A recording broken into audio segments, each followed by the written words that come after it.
Praise God. ఈరోజు తిమోతికి రాసిన మొదటి పత్రిక గురించి కొన్ని విషయాలు క్లుప్తంగా చూసుకుందాం.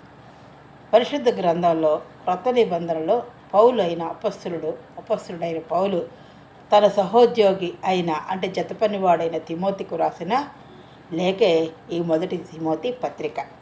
సంఘ నాయకత్వం, క్రమశిక్షణ, అబద్ధ బోధలను ఖండించడం మరియు పరిచర్యలో యవ్వనస్తుల పాత్ర వంటి విషయాలపై ఇది స్పష్టమైన మార్గదర్శకాలను అందిస్తుంది. ఈ పత్రిక యొక్క ముఖ్య ఉద్దేశాలు మరియు ముఖ్యాంశాలు చూసుకుంటే, దీనిని అపొస్తలుడైన పౌలు రాసినట్టుగా చూస్తున్నాం. రచించిన కాలం సుమారు క్రీస్తు 63-66 మధ్య కాలంలో వ్రాయబడింది. తిమోతి ఎఫెసీ సంఘంలో సేవకుడు, పౌలుకు ఆత్మీయ కుమారుడు. రచించిన కాలం సుమారు క్రీస్తు 63-66 మధ్యకాలంలో వ్రాయబడింది. ఈయన అబద్ధ బోధనలు, సంఘంలో తప్పుడు సిద్ధాంతాలను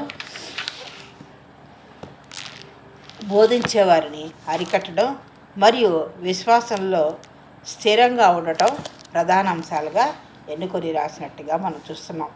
ఇంకా సంఘక్రమం, ప్రార్థనలు ఎలా చేయాలి, సంఘ పెద్దలు మరియు పరిచారకులు అర్హతలు ఎలా ఉండాలనే విషయాలు స్పష్టంగా పేర్కొనబడ్డాయి. అంతేకాక స్త్రీల ప్రవర్తన, ఆరాధనలో స్త్రీల పాత్ర, దైవభక్తి గల జీవితాన్ని గడపడం గురించి వివరణ ఉంది.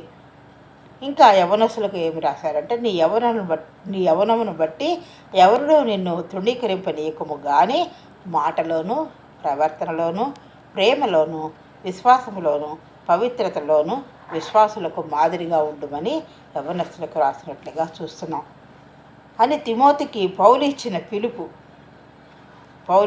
పిలుపు ఈ పత్రికలో అత్యంత ప్రాముఖ్యమైనది. మొదటి తిమోతి, రెండవ తిమోతి, తీతు పత్రికలతో పాటు మొదటి తిమోతి, రెండవ తిమోతి, తీతు ఈ పత్రికలు, తీతుతో పాటు కాపరి పత్రికలు అవిని ఇవి పిలువబడతాయి. కాబట్టి పౌలు రాసిన లేఖ ఇది. సంఘం ఎలా ఉండాలి, స్త్రీలు ఎలా ఉండాలి, ఎలా ప్రార్థన చేయాలి, పరిచారకులు అర్హతలు ఏమి ఉన్నాయి, ఇవన్నీ పేర్కొనబడ్డాయి అన్నమాట.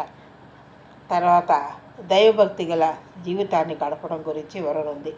అంతేకాక యవ్వనంను బట్టి ఎవడు తృణీకరించకుండా యవ్వన కాలంలో ఎలా ఉండాలి, మాటలోను, ప్రవర్తనలోను, ప్రేమలోను, విశ్వాసములోను, పవిత్రతలోను విశ్వాసులకు మాదిరిగా ఉంటుంది